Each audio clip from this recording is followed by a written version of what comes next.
aka o'rtoqlar, men bloger bo'lmoqchiman kursimizni ikkinchi darsligini syomkasiga keldik. Ertaga Telegram kanalimga joylanadi. Kimda kim, faqat o'zim uy beraveraman. Sizlar ham uy beringlar, sizlar ham mashina olinglar, sizlar ham zo'r bo'lib ketinglar deb harakat qilyapman.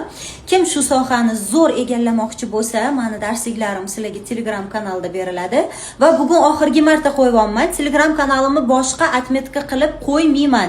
Kirib oldi, shu bilan qayerda edi, nima edi deb yurmanglar. Bo'ldi. Mana shu oxirgisi. Kirasizlar, birinchi darslikni eshitib olasizlar. Ikkinchi darsligimiz ertaga joylanadi va uchinchi darsligimiz inshaalloh chorshanba kuni joylanadi. Undan keyingi etapda uje boshqacha gaplashamiz. Bu yog'ida konkretno misol uchun ikkinchi darslikda sizlar maqsad qo'yib, uchinchi darslikda yaxshigina blogerlikni o'rganishga birinchi qadam qo'yadigan ma'lumotlarni olib olasizlar inshaalloh. Hammaga manfaatli bo'lsin. Hammanglarni Telegram kanalimda kutaman.